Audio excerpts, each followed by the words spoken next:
Entonces me di cuenta que la psicología también podía estudiar la felicidad y fue así como wow, es lo que yo había estado buscando y no sabía que existía. Que las parejas felices que se llevan bien tienen 5 interacciones positivas por cada interacción negativa. Entonces hipotetizó que uno de los mecanismos de la depresión, que no es el único, obviamente hay factores biológicos, genéticos, pero que uno de los mecanismos es esta sensación de que no hay nada que yo pueda hacer. ¿Qué es lo que más influye en tu felicidad? ¿Tu trabajo? ¿Tu propósito? ¿Tu pareja? ¿Tu rutina de autocuidado o tu nueva cartera? Bueno, pues según los estudios de psicología positiva, no es nada de eso. Lo que más influye en tu felicidad son tus relaciones. Bienvenidos a En Defensa Propia. Hoy tengo el honor de conversar con Margarita Tarragona. Ella es psicóloga especialista en psicología positiva y en terapia narrativa. Margarita se ha dedicado a ayudar a las personas a reescribir sus historias a través de sus fortalezas para que puedan vivir con más sentido, más propósito y mayor bienestar. En este episodio nos enfocamos en eso que está en el centro de todo, las relaciones humanas.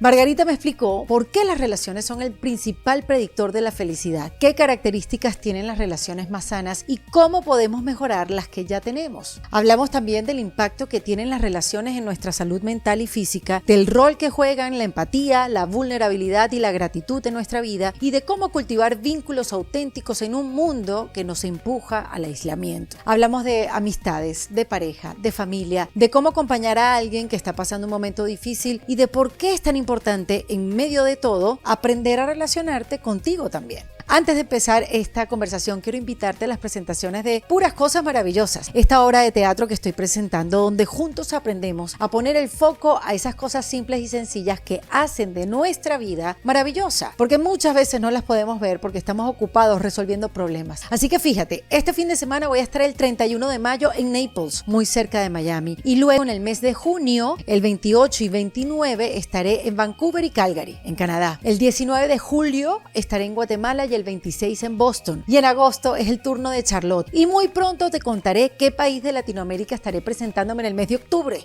Eso me tiene muy emocionada. Los tickets de todas las presentaciones los consigues en ericadelavega.com. Y también te quiero contar que nuestro evento de reinvención hormonal con la doctora Ana Causel y Rocío Salas Bolen fue pospuesto para el domingo 28 de septiembre cuando ya todo el mundo regresó de vacaciones. En el mismo sitio, la misma hora y los tickets los consigues también en ericadelavega.com. Ahora sí te voy a dejar con mi querida y admirada Margarita Tarragona, una de las mentes líderes de la psicología positiva en el mundo, en una conversación íntima y profundamente útil para quienes estamos en ese proceso de construir una vida más feliz, no desde el éxito, sino desde el vínculo, la presencia y la conexión real con otros seres humanos. En Defensa Propia. En Defensa Propia es presentado por Opción Yo, la primera comunidad latina de bienestar. En Defensa Propia se graba en Miami, en The Astro Studio. Las opiniones expresadas por las invitadas en Defensa Propia son responsabilidad exclusiva de quienes las emiten y no reflejan necesariamente la postura del podcast. Este es un espacio de conversación donde exploramos diferentes perspectivas y herramientas para el crecimiento y desarrollo personal. La intención es que a través de estas conversaciones puedas descubrir el universo de caminos que existe para autoexplorarte, reconocerte y reinventarte. Porque no hay una sola manera de hacerlo, cada quien encuentra la suya. El contenido compartido aquí no sustituye el consejo, diagnóstico o tratamiento profesional en ninguna área médica, psicológica o de cualquier otra índole. Así que te invito a buscar el apoyo adecuado si necesitas ayuda profesional. Bienvenida Margarita Tarragona a En Defensa Propia. Ay, gracias, no sabes qué emoción es para mí estar aquí, de verdad. Tenemos cuadrada esta entrevista desde el año pasado, meses, ¿sí? ¿Verdad? Así es. Sí, nos conocimos en persona porque ya yo te seguía, Margarita. Gracias, el año pasado en un evento en México, en el Hope Circuit. Así es. Y la verdad sí tenía muchas ganas de hablar contigo porque yo no sé si, claro, fuiste psicóloga antes de profesora, pero creo que eres muy profesora. Ay, muchas gracias. O sea, eres muy buena explicando y se digiere muy bien. A veces una información que puede ser quizás muy detallista. Tú eres muy buena enseñando. Ay, muchas gracias. Mira, Margarita, y ya que te tengo aquí, quiero empezar por el principio. Bueno. ¿No? Porque a veces pasa que uno está muy familiarizada con conceptos y con conversaciones que ya están un poco más avanzadas, pero yo quiero empezar desde lo básico, hablando contigo sobre, ya que eres experta en la psicología positiva. ¿Qué es la psicología positiva? Muy buena pregunta. La psicología positiva es un movimiento dentro de la psicología que se propuso estudiar lo que funciona bien en la vida de las personas. Históricamente la psicología ha estudiado mucho más los traumas, las psicopatologías, los trastornos, lo cual es muy importante y está muy bien porque pues hay que paliar el dolor humano. Claro. Pero hace ya más de 20 años, un grupo de psicólogos encabezado por Martin Seligman de la Universidad de Pensilvania y Mihai Csikszentmihalyi de la Universidad de Claremont, tomaron una postura crítica que decía, ¿por qué estudiamos casi solo los problemas y no sabemos qué es lo que contribuye a la felicidad, a que las personas vivan con plenitud, a realmente el florecimiento humano? Entonces, es psicología, no es una ciencia diferente, es psicología, usa las herramientas de la psicología como los experimentos, las encuestas, las entrevistas a profundidad, para estudiar también lo mejor de las personas, como las fortalezas de carácter, el optimismo, las emociones positivas, la resiliencia. O sea que es un movimiento que ha expandido la psicología para tener, como sus pioneros anhelaban, una psicología más equilibrada, que haya tanto para ayudar a quienes están sufriendo mucho, como para los que están bien, estén mucho mejor. Claro, porque además lo que yo veo es que la psicología positiva te da agencia, sí, ¿no? Que es un término muy propio de la psicología positiva, ¿no? Efectivamente, la agencia personal. Exactamente, háblanos de esa agencia, eso de que cada quien se pueda gestionar por lo menos su camino de bienestar. No te digo, bueno, el camino de felicidad, bueno, Erika, yo no entiendo nada, ¿cómo es que mi camino de felicidad si estoy en este hoyo? Oh, sí. Sino, ¿cómo es eso de tener agencia? Pues el concepto de agencia personal, como bien dices, es muy importante en la psicología, desde antes de la psicología positiva. ¿Me puedo desviar un poquito? Claro, Margarita, este espacio es para ti. Es muy interesante porque Martin Seligman, el profesor que menciono, desde los años 70 se hizo muy famoso porque descubrió algo que se llama la indefensión aprendida. ¿Y por qué le interesaba estudiar la depresión? Y estaba tratando de entender por qué se da la depresión. E hizo unos experimentos que se volvieron muy famosos, que él dice que hoy en día ya no los podría hacer porque, fíjense, tomaba cachorritos, perritos, y los ponía en unas como cajas de acrílico divididas por la mitad. De un lado de la caja, el perrito recibía descargas eléctricas en las patitas, y si se cambiaba al otro lado de la caja, ya no las recibía. Entonces, rápidamente, como se imaginarán, los perros aprendían a cambiarse de lado. Pero los de otra condición experimental les daban toques, se cambiaban y del otro lado igual recibían las descargas eléctricas. Y muy rápido se daban por vencidos. Se dio cuenta que estos perros dormían mucho, aunque tenían comida disponible, no comían, tenían conductas parecidas a lo que en los humanos se llamaría depresión. Entonces él tuvo la hipótesis que se deprimían porque no había nada que pudieran hacer, que su conducta no influía para nada en el desenlace, claro, que igual recibían las descargas, se movieran o no se movieran. Entonces hipotetizó que uno de los mecanismos de la depresión, que no es el único, obviamente hay factores biológicos, genéticos, pero que uno de los mecanismos es esta sensación de que no hay nada que yo pueda hacer. La resignación absoluta. Sí, esa desesperanza o que no se puede hacer nada. Y justamente, volviendo a lo que estábamos hablando, la agencia personal es lo opuesto de eso, es el sentir que algo puedo hacer. A lo mejor no todo está en mis manos, lo que me sucede no depende de mí muchas veces, pero ¿qué puedo hacer ya que estoy en esta situación? Esa sensación de efectivamente poder tener algún impacto en lo que nos rodea es la agencia personal.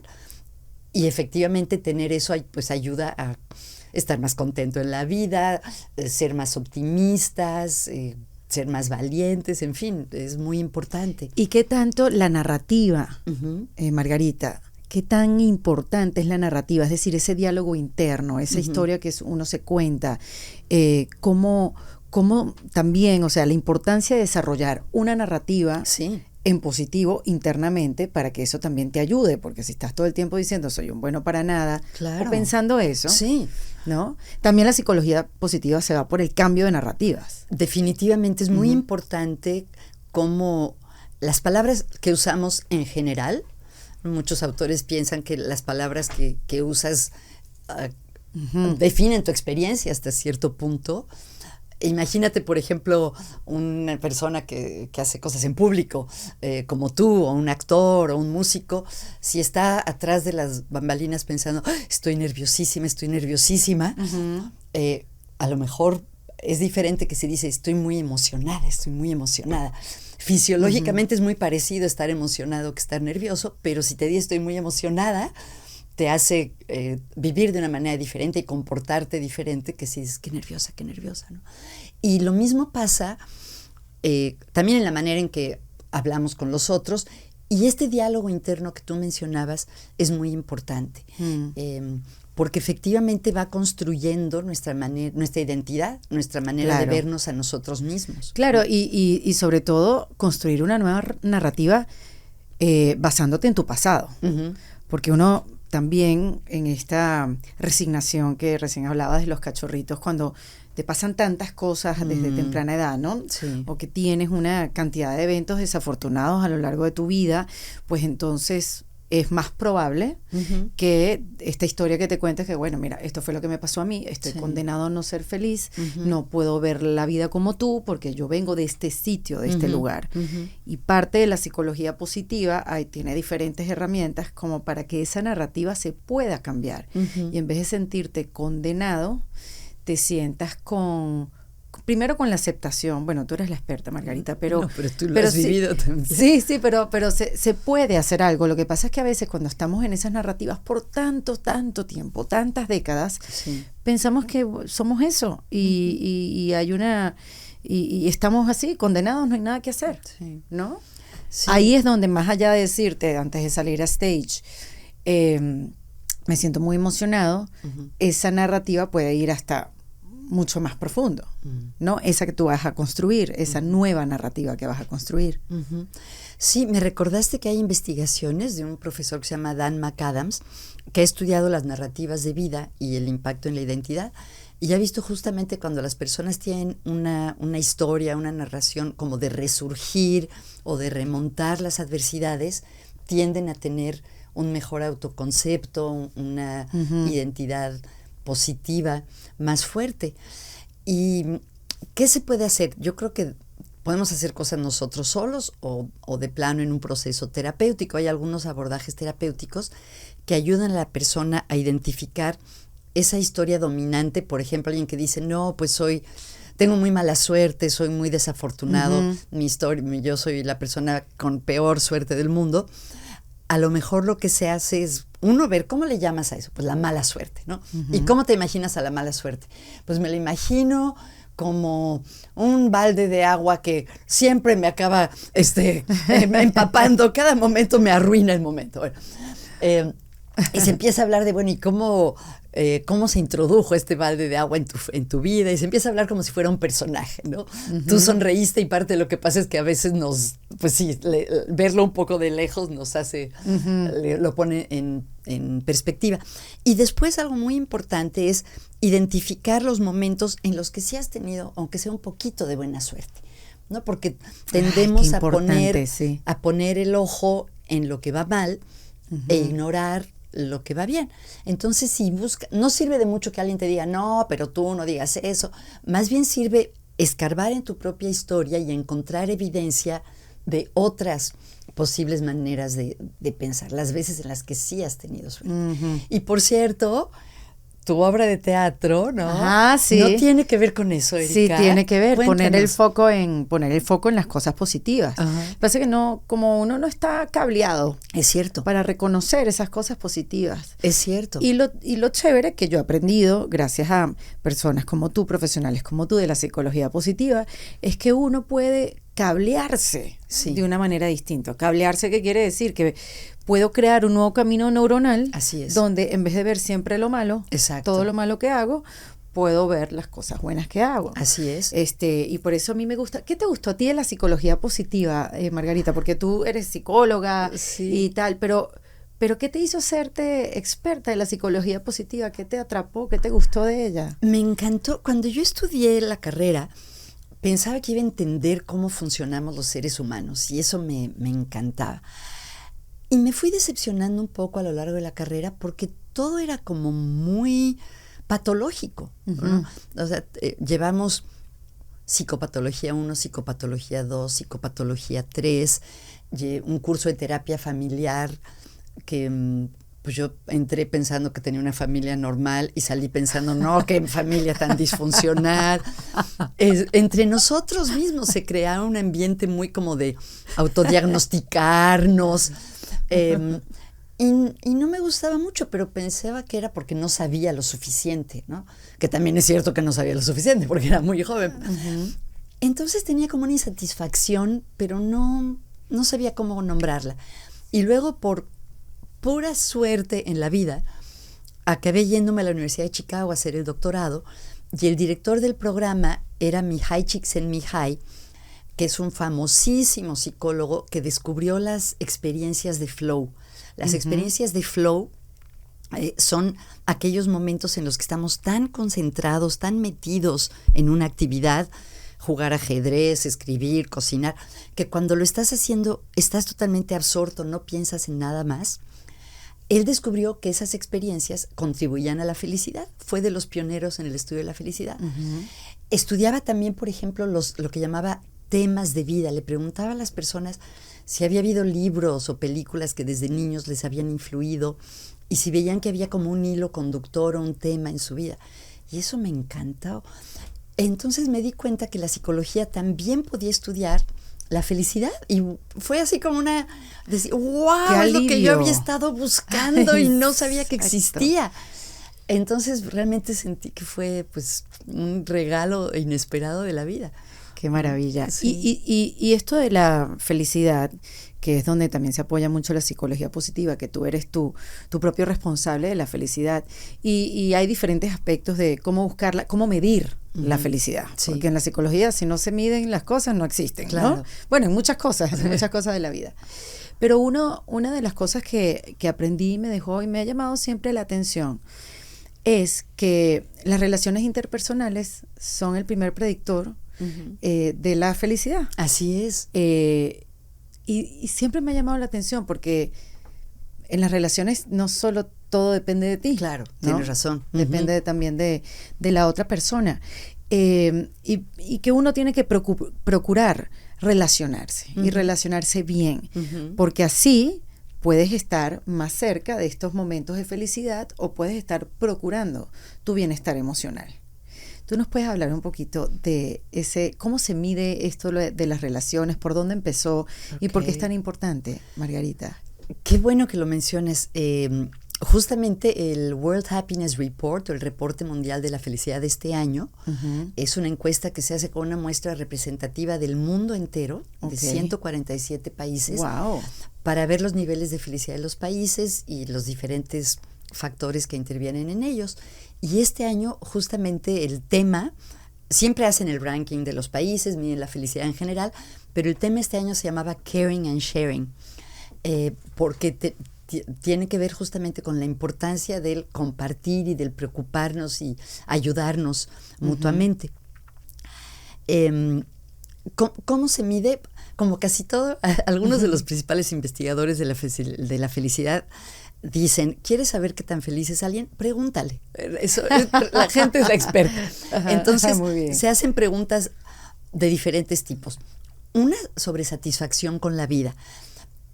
La manera en la que se mide muchas veces se llama la escalera de Cantril, y te dicen, imagínate una escalera con 10 escalones. El primero, la peor vida que te puedas imaginar. El 10º hasta arriba, la mejor vida que te puedas imaginar. ¿Cómo está tu vida? Y la gente dice 7 u 8. Y eso es bastante consistente, no cambia tanto como las emociones de un momento a otro. O se le pregunta a la gente, ¿qué tan satisfecho estás con tu vida actualmente? Ese es un elemento que es más como un poco cognitivo, ¿no? Piensa en tu vida. Luego están las emociones. Se le pregunta a las personas, por ejemplo, en el último día, ¿hasta qué punto te has sentido alegre, divertido, interesado en algo? ¿Y hasta qué punto te has sentido preocupado, ansioso, triste? Entonces está ahí la parte emocional, que se llama la balanza emocional. También se le pregunta a las personas hasta qué punto sienten que su vida tiene sentido, si su vida vale la pena, es buena. Y específicamente las relaciones se preguntan cosas como, por ejemplo, ¿cuántas veces has comido solo en la última semana. Si tienes una emergencia a las 2 de la mañana, tienes a quién llamar. Y luego datos demográficos y de censos como qué personas viven, si las personas viven solas, si viven con hijos, con pareja, con familia extensa. Y entonces se pueden analizar esos datos y ver con quién interactúas, cómo se relaciona con qué tan feliz estás, satisfecho con la vida. Y hay otro tipo de estudios, uno muy famoso que conoces, es el estudio de Harvard, en el que le han dado seguimiento a una serie de personas durante ya más de 80 años. Ya casi todos se murieron, los empezaron a entrevistar cuando tenían 20 años. Y a ellos se sentaban a hablar con ellos durante horas, aparte que les hacían test de inteligencia, mediciones fisiológicas, platicaban, hablaban de su vida y de qué era importante para ellos, si trabajaban, si se casaban, si tenían hijos, cómo se llevaban con la gente en su vida.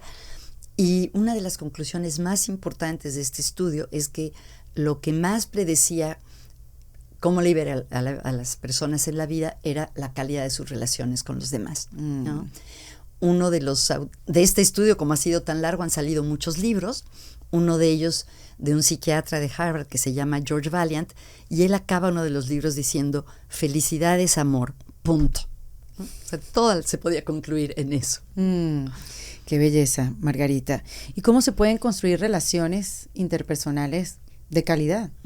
Porque sí, bueno, nos relacionamos con el mundo entero todos los días, pero ¿cómo podemos procurar una buena relación para que de verdad sea un predictor de felicidad y no sea una relación? Porque estamos claros que las relaciones o hay unas que te hunden y unas que te impulsan, ¿no? Hay muchos datos sobre esos. Lo primero que me viene a la mente son las investigaciones de una profesora que se llama Sarah Aljoe, que justamente les ha preguntado a los participantes de sus estudios: piensa en una relación que funcione bien para ti, que sea una relación positiva. ¿Qué es lo que hace que esa relación sea positiva?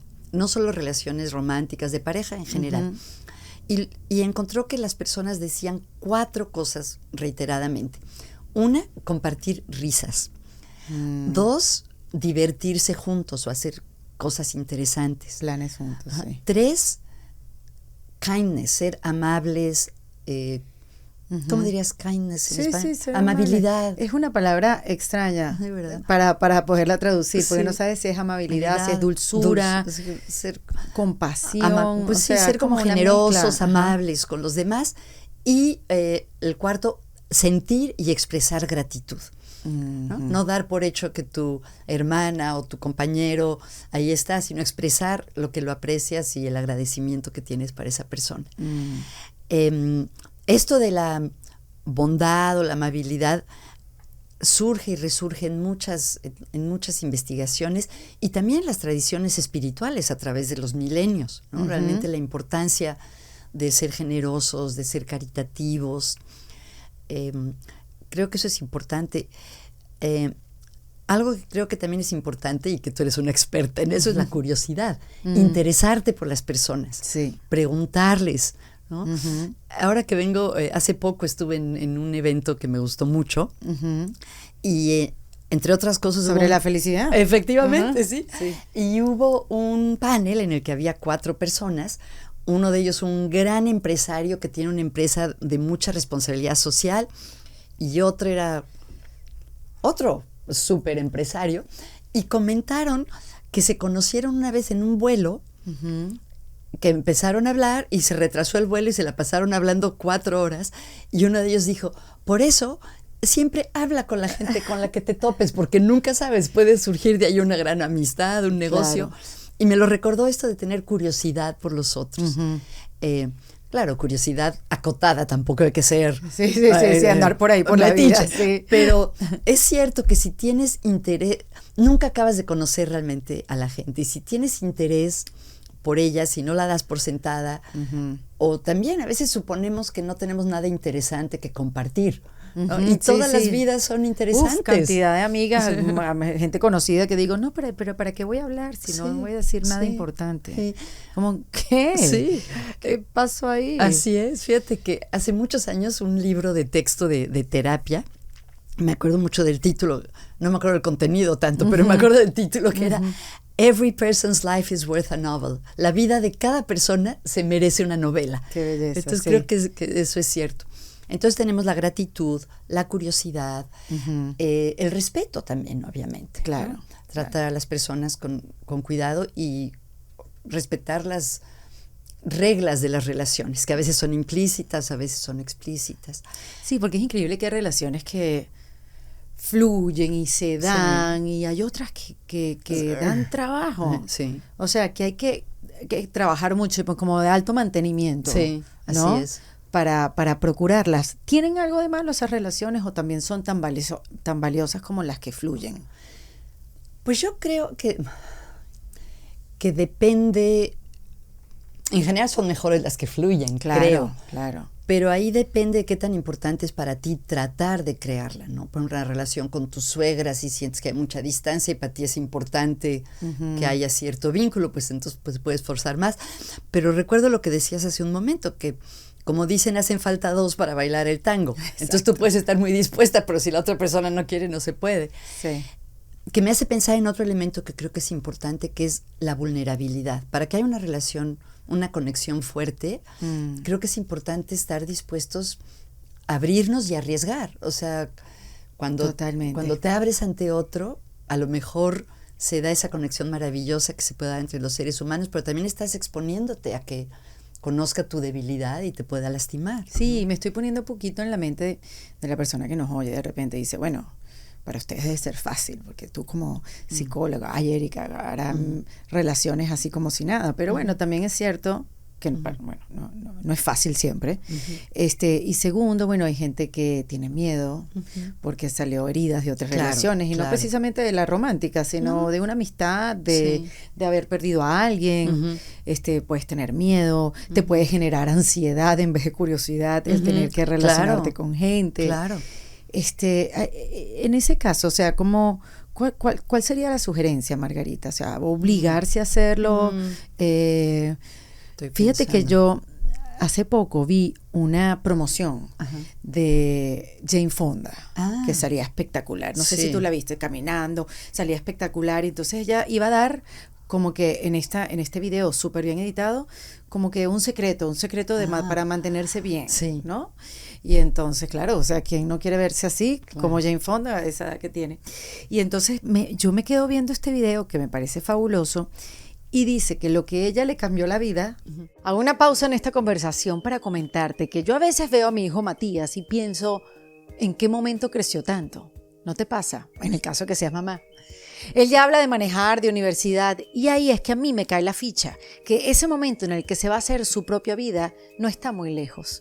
Y hace poco, en una conversación con Daniela Sichel, fundadora de Opción Yo, en este mismo podcast, supe que muchas mujeres entre los 40 y 55 años llegan a terapia justo ahí, cuando los hijos se van y aparece ese vacío, esa pregunta que incomoda, ¿y ahora qué hago con mi vida? Porque, a ver, muchas dejaron su carrera, otras migraron, otras se enfocaron solo en su familia, y ahora que todo cambia, no saben por dónde empezar de nuevo. Y yo creo que la terapia psicológica es una herramienta maravillosa que te puede ayudar a tantas cosas, ¿no? A reencontrarte contigo, a reencontrarte con tu valor propio, con tus fortalezas. También te ayuda a soltar el miedo y abrir espacio para lo que viene y salir de la resistencia a los cambios, porque los cambios van a venir siempre. Así que si estás viviendo eso o sabes que pronto te va a tocar, te invito a que empieces tu proceso de terapia con Opción Yo. Es online, las terapias son a través de videollamadas a tu ritmo desde donde estés, así que es muy muy cómodo. Te voy a dejar el enlace directo en la descripción de este episodio para que te comuniques con ellos y empieces lo más pronto posible, porque de lo único que te vas a arrepentir fue de no haber empezado antes.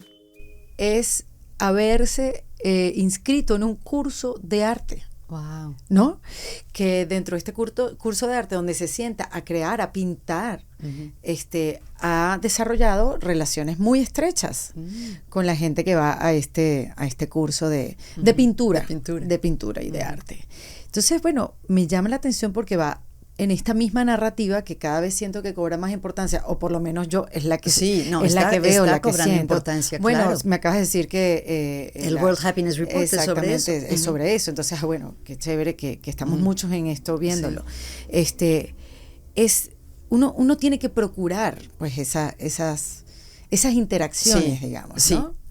Definitivamente. Por cierto, ella también le ha ido a hablar de la importancia de las amigas en la vida, ¿no? Exactamente. Sí. Preguntabas que cómo se le hace. Pues yo creo que casi cualquier conducta o hábito que uno quiera establecer es mejor empezarla poquito a poquito, ¿no? Entonces, si alguien no está muy animado o le da pena, no le vamos a pedir que tenga conversaciones profundas con desconocidos, pero se puede empezar por cosas tan sencillas como sonreírle a las personas que ves por la calle, como hacer contacto visual con alguien con quien te cruzas en la oficina, decir buenos días en el elevador, cosas básicas que yo creo que muchos o nos enseñaron a dar los buenos días o intuitivamente lo hacemos. Empezar por ahí y luego ya, bueno, la comunicación humana es compleja y se va dando una especie de toma y daca, ¿no? Porque si dices buenos días y alguien te sonríe de regreso, te buenos días, ¿cómo estás?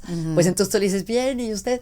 Pero si dices buenos días y nada más te hace pues ahí te está diciendo no le entres, ¿no? Entonces creo que es ¿cómo puedo estar lo más dispuesta posible, sabiendo que depende de si el otro abre su escotilla o no, ¿no? Sabes que yo me imagino que también eso es medible, Margarita, ¿no? Sí. Uno de los, cuando hablas de la vejez, que uno de los más grandes miedos de la humanidad debe ser ese, quedarse solo, ¿no? Entonces, pensando ahí, porque yo obviamente lo he pensado, y es uno de mis grandes miedos, ¿no? La soledad, bueno, tengo un solo hijo, pero igual, mi hermana tiene 2 y ya los 2 niños se fueron, son grandes, ¿no? Sí. Y fueron a hacer su vida y entonces vas perdiendo a tu gente querida, pues a tus padres, tíos, no sé quién. Y entonces después, no sé, de repente te separas y de repente tu mejor amiga se va a vivir a otro sitio y te encuentras como en esta soledad no buscada, ¿no? Entonces yo así como quiero ser independiente en mis próximas décadas y hago ejercicio y me alimento bien y hago ciertas cosas y me tomo mis suplementos y todo lo demás, pues entonces, ¿qué podemos hacer ahora para que esos chances de esa soledad se reduzcan, ¿no? Porque bueno, igual no es que es una lotería, pero si empezamos a trabajar en ello un poco antes, quizás sí podamos procurar compañía y buenas relaciones, porque no es alguien que te llevas como un perro y gato, sino relaciones de calidad a lo largo de tu vida. De acuerdo. Creo que hay factores que son como socioculturales, económicos, que nos rebasan, ¿no? Que la gente se va para encontrar una vida mejor en otro país o porque tiene que emigrar o porque ya vivimos una cultura que es muy normal que los hijos se vayan a otro país, ¿no? Entonces hay una parte que no depende de nosotros, pero digamos dentro de nuestro, cultivar buenas relaciones familiares, preservar las tradiciones familiares, hacer esfuerzos por reunirse si viven en lugares distantes, aprovechar hoy en día la tecnología que criticamos mucho y con mucha razón, pero una de las cosas buenas que tienes es que puedes hablar con facilidad con tus papás, con tus hijos, o sea, es mucho más fácil que entonces aprovechar eso. Y bueno, se ha visto de hecho que las personas ya muy ancianas, más felices, entre otras cosas, tienen amigos más jóvenes. ¡Ay, qué Entonces, maravilla! Cultivar las amistades intergeneracionales, no solo las de tu edad, lo que decías de Jane Fonda, meterte a clases. Y bueno, y algo importante es que tampoco necesitamos una multitud, ¿no? En las investigaciones sobre la amistad se ha visto que podemos tener realmente amigos muy cercanos, pocos, creo que 3 o 4, conocidos tal vez 20. Sí.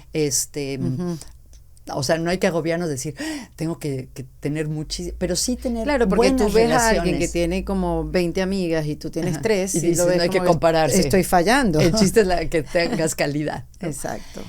Y también creo, esto no lo hemos mencionado, pero yo creo que ahí la parte espiritual puede jugar un papel importante, ¿no? Como tu relación con lo que crees. Exactamente, ¿no? Tu relación con Dios o con la vida misma. Muchas veces las personas lo describen como saberse acompañado. Y creo que sí, eso puede ser una gran fortuna. ¿Y cómo es eso? A ver, desarrolla un poquito eso, Margarita. ¿Cómo es eso de saberse acompañado? Pues creo que ahí depende de las creencias de lo que creas. De cada Pero uno. Pero está interesante, ¿no? Pero sí se ha visto en general que las personas que se definen como espirituales o religiosas tienden a tener niveles más altos de felicidad. Por distintas razones, porque tienen más un sentido en la vida, más una respuesta a las preguntas sobre el sentido de la vida, por la parte social. No sé tú cómo lo veas, en Estados Unidos me da la impresión que las iglesias, los templos, las sinagogas juegan un papel más importante que en América Latina, en el sentido que la gente se queda a la hora del café después y tienen muchas actividades. En América Latina me da la impresión que la comunidad de pertenencia más importante es la familia, ¿no? Sí.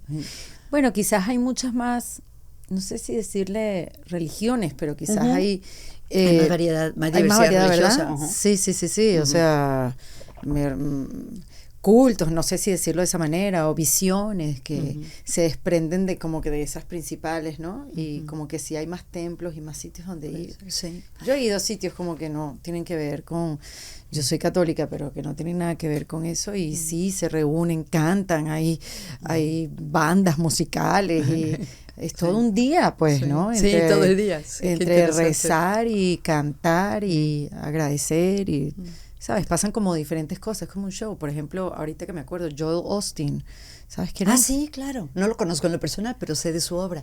Sí, entonces es todo esta iglesia gigante, creo que es en Houston, que caben miles y miles de personas, y es eso, o sea, tienen una banda, una orquesta en vivo, y eso lo transmiten también online, pero lo que pasa ahí, los cantos, la gente, las visiones, los ponentes, en todo un domingo, es una cosa impresionante. Okay. Nada más quedarte ahí escuchando cosas positivas y pensando que Dios tiene un mejor plan para ti y que tú simplemente te tienes que poner a la altura de los talentos que Dios te dio. Una cosa bellísima, sin mucha pasión, pues, o sea, te cambia, pues, ¿no? Te cambia la experiencia del día.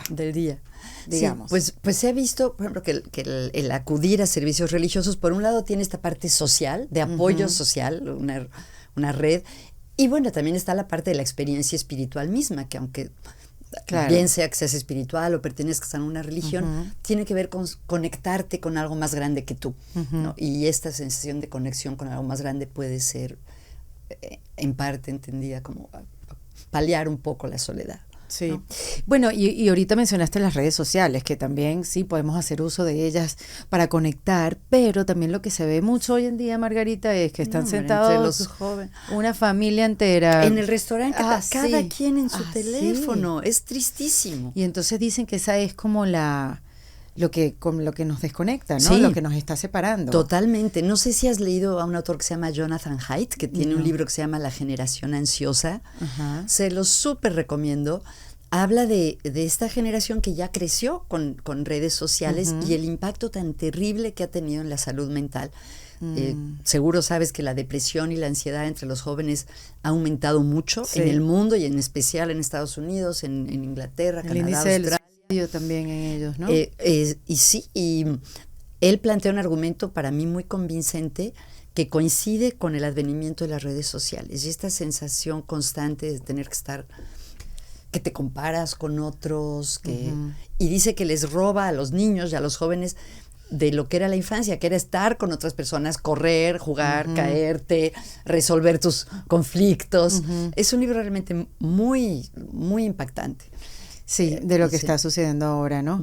Pero es como un esfuerzo, es una voluntad individual, Margarita, porque nadie... ¿El no hacerlo? Claro, el dejar el teléfono, el poder conectar, y por eso te digo que a veces tener otro tipo de conciencia, o sea, como que si yo no procuro conectar con mi hijo en estos últimos años que le quedan antes de que se vaya a estudiar no sé a dónde, o que tenga una novia, pues te deje prestar atención y vaya a hacer su vida, pues si no tenemos esa conciencia de me queda poco tiempo, por lo menos de aquí a esta edad que suceda, o tener la conciencia de si yo, por más lejos que estén mis amigos, porque bueno, fíjate con esto de la migración venezolana, estamos sí, todos, en todo el mundo, me imagino. pero regados por ahí, entonces sí haces nuevas amistades, te juntas con nueva gente, eso es lo positivo y es lo que a mí me gusta ver, pero también es cierto que tus relaciones más íntimas que desarrollaste a lo largo del tiempo, ¿no? Tus vecinos, pues no están cerca, ¿no? Sí, sí, es triste. Entonces, saber que si no se le pega una visitadita de vez en cuando, o sea, que es nuestra responsabilidad. Así como yo me comprometo a desarrollar músculo para tener masa muscular en el futuro. Qué bonito, como masa relacional, ¿no? Exacto, es masa relacional. Y esto, yo cuando cumplí años en marzo, como que pensé mucho, o sea, a mí me genera mucha presión. Celebrar los cumpleaños, porque entonces, ¿cómo hay que celebrarlos? ¿A quién hay que llamar? Y si no vienen, y si está todo el mundo ocupado, porque estamos todos muy ocupados, sí, entonces son las historias que me sí. hago, ¿no?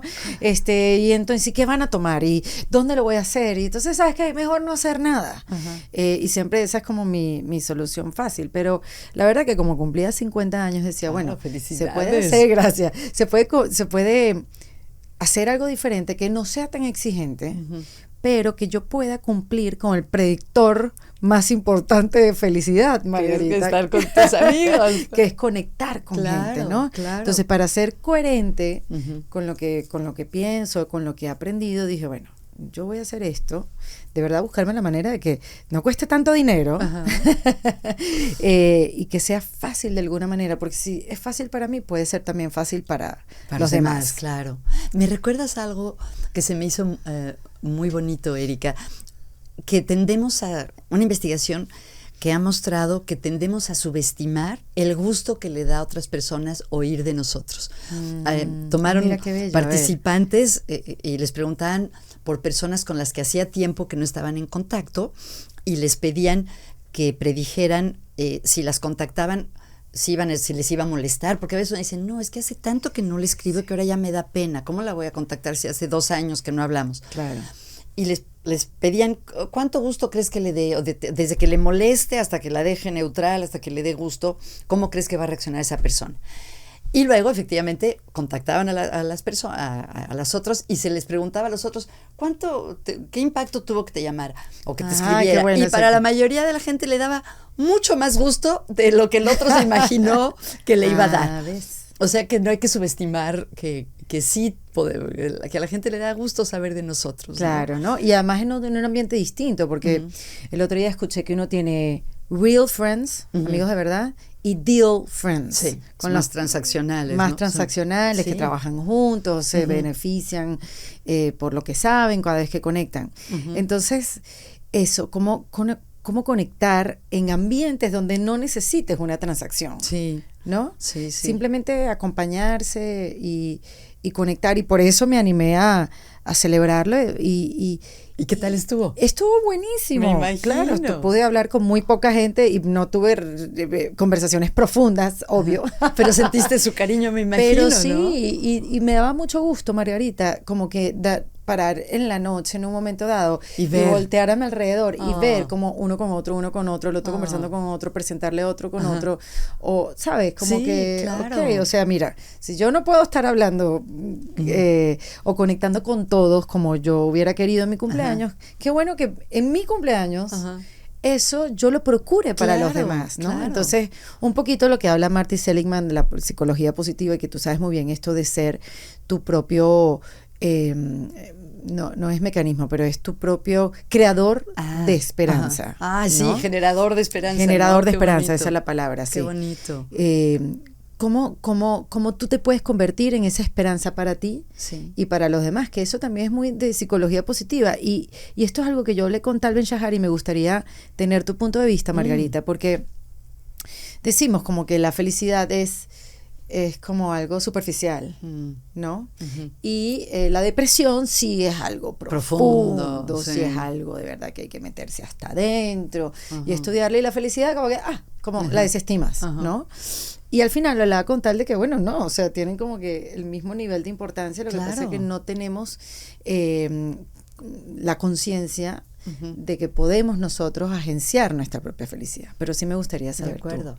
Oye, ahora que te escucho me acuerdo, y de Tal Ben-Shahar, pues tú estás certificada por la... Yo estoy haciendo la certificación. O sea, que tú también eres una experta en eso. Pero bueno, porque por eso te hice la pregunta, no soy experta para nada. Pero sí sabes mucho de psicología de la felicidad. Pero por eso te pregunté qué fue lo que te llamó la atención de la psicología positiva, porque cuando yo me vi y tuve contacto con Arlene Solotkin, que la conocemos y la queremos mucho. Así es. Y conocí la certificación de Tal Ben-Shahar, como que, no, esto sí a mí sí me anima. Claro. A meterme un chapuzón de profundidad aquí, porque si es algo donde yo puedo aprender a aplicarlo en mi vida, ¿no? Es como más práctica, más allá de la depresión. Bueno, y me da la impresión que entraste ya habiendo aplicado mucho en tu vida, ¿no? Por tu Pero es propia increíble como experiencia de migración, de reinvención. Bueno, porque no me quedó otra, pero no sabía que habían pasos, que habían mediciones, que habían herramientas, no sabía, sino que bueno, hablando con una, con otra, en el podcast me ha dado mucho conocimiento de todas estas herramientas que existen, ¿no? Pero sí me gustó mucho ver como que algo yo puedo hacer por mí y no depende tanto de los demás, pero después me di cuenta que el primer predictor de la felicidad son las relaciones con los demás y sigo dependiendo de pues los es que demás. creo que es la naturaleza humana, que nos necesitamos unos a otros, ¿no? Sí. Que somos interdependientes. Creo que es algo cierto y hermoso también, ¿no? Que estamos hechos así para conectarnos. Bueno, de hecho, una de las teorías más importantes en psicología, que se llama la teoría de la autodeterminación, establece que las personas tenemos 3 necesidades psicológicas básicas, que son el ser competentes, o sea, sentir que hacemos bien algo, ser autónomos, tomar nuestras propias decisiones y estar conectados con los demás, ¿no? Y creo que hemos hablado pues al menos de 2 de 3 hoy, ¿no? De esta sentida de agencia personal y de la conexión con los demás. Y en cuanto a relaciones amorosas, Margarita, porque bueno, también se han investigado mucho, justo te iba a decir. Bueno, ok, queremos información, porque como te había comentado entre una y otra pregunta, como que bueno, uno cree que nada más por tener la relación con buenas o malas interacciones, digamos malas, pues, o sea, como con mucha fricción. Mira, que como término psicológico. ¿Qué tanto, no? ¿Qué tanta fricción? ¿Hasta dónde la aceptas? ¿Hasta dónde te hace bien? Claro. ¿No? Creo que es algo muy importante. ¿Hasta dónde? Para mí, yo creo que el límite que no se debe pasar es la violencia, ¿no? La violencia física, la violencia verbal, pues a veces hay momentos, pero depende si es frecuente. La violencia psicológica, si constantemente te están denigrando, insultando, chantajeando, gaslighteando, ¿cómo se dice gaslighting en español? ¿No? Suena muy bien. Hacerte creer que estás loca. Creo que ahí claramente está la frontera. Y el otro, pues creo que ahí cada quien o cada pareja negocia que sí se vale, ¿no? Si a lo mejor deja tirados los calcetines, te molesta, pero no es un deal breaker. Exacto. ¿No? Creo que es un asunto que uno va aprendiendo en la vida, pero que es importante tener valores. No hemos hablado de los valores, fíjate, que sí son... Creo que los valores son como la brújula que nos guía y que nos dice si esto de plano no, esto sí, este es el tipo de relación que queremos construir. El otro día hablaba con alguien que trabaja mucho con adolescentes y hablábamos de este tema, de cuánto aguantar, y yo pensaba, si eres adolescente o una persona muy joven, no aguantes una mala relación. En general nunca, pero a esa edad menos, ¿no? O sea, no la inviertas a tratar de enmendarla, de reparar algo, si está llena de celos, si hay malos tratos, ni de broma, creo yo. Sí. Más adelante a lo mejor la vida se complica más, si ya tienes hijos, si tienes un matrimonio largo, aún ahí yo creo que no hay que aguantar violencia ni faltas de respeto, pero tal vez hay más razones para tratar de reconstruir o reparar una relación, ¿no? Claro. Te iba a decir que si hay investigaciones, que a lo mejor ya has estudiado en tu certificación, sobre las parejas felices. El famoso investigador se llama John Gottman y tiene un método muy divertido porque lleva a las parejas voluntarias a un departamento que le llama el laboratorio del amor, donde hay cámaras en todos lados menos en el baño y la recámara, y están 24 horas ahí la pareja los graban mientras interactúan y les ponen un par de tareas. Una, que planeen algo juntos, y otra, que hablen de un tema que generalmente les genera tensiones. Ok. Y después se codifican sus interacciones. También les hacen entrevistas. Y Gottman se ha hecho muy famoso porque puede predecir con un 90% de seguridad si una pareja va a seguir junta o no, basado como en 15 minutos de interacciones grabadas. Y lo que ha encontrado es que la proporción o tasa de interacciones positivas a negativas es lo que predice eso. Que las parejas felices que se llevan bien tienen 5 interacciones positivas por cada interacción negativa. O sea que necesitamos mucho más de lo positivo. Claro, pero no son tantas, pensaba que me ibas a decir 10. Yo al revés, yo antes de leerlo yo pensaba que era pues 1 a 1, ¿no? Y estaba equilibrado. No, 5 a 1, o sea que sí, tú por ahí vas, qué bueno. Sí. Y también he encontrado lo que llaman los 4 jinetes del apocalipsis de la vida de pareja, los predictores de que una pareja va a acabar mal. Ok. Y son la crítica, el desprecio, Ay, se me olvidó la cuarta. Lo que llama stonewalling, que es poner como ya una total falta de comunicación. Crítica, desprecio. ¿Cuál va antes de stonewalling? Ya no me acuerdo. Ay, bueno, después te digo cuál es la cuarta. Sí. Y bueno, y en esos hay que estar tener mucho cuidado, ¿no? Exacto, para modificarlos o de plano si ya son demasiadas porque hay mucho que se dice también, Margarita, de que bueno, mira, defensividad, ya me acordé. Estar a la defensiva, no estar abierto a lo que el otro a su input, ¿no?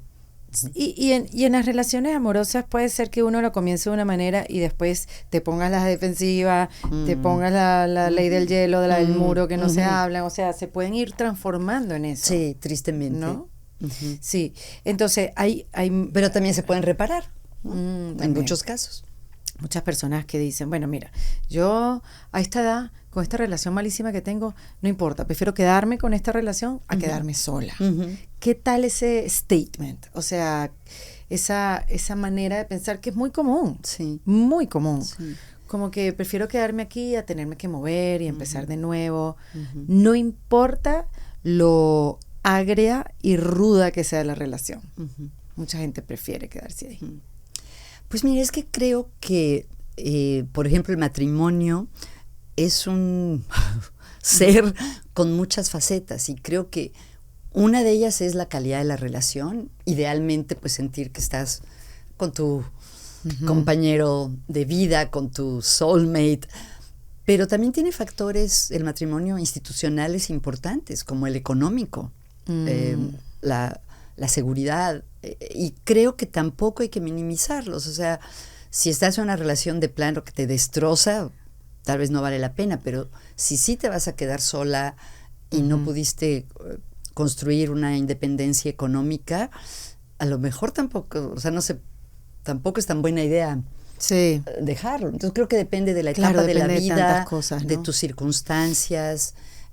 Por eso creo que es importante un tema que hemos hablado hoy, curiosamente, de la autonomía o la agencia personal. Creo que si no es que te tengas que quedar, sino que te quieres quedar, es mejor que sin realmente salir de una relación tenga un precio devastador en otras áreas de tu vida, ¿no? Sí, porque si lo pones así como en lo teórico, como ¿cómo le vas a dar tú a una persona el poder de tu felicidad? Sí. ¿No? Sí, puede ser que hay gente a tu alrededor que lo haga más fácil, que organiza mejores planes.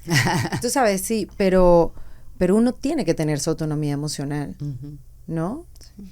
Para poder... Sí, y eso te libera, eso te alivia, eso te hace tener una experiencia de vida diferente, que no dependa de otra persona. Y si viene otra persona a hacértela más colorida, pues bienvenida, ¿no? También, ¿sí? Digo yo.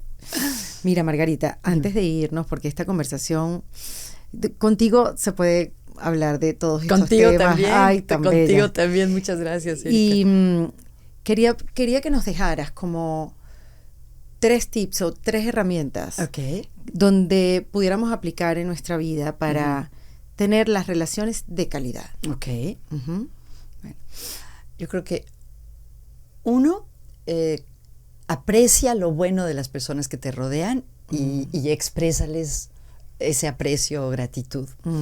Otro, ten una curiosidad sana por los demás, interésate por su vida, por su experiencia, por cómo se sienten, por lo que hacen.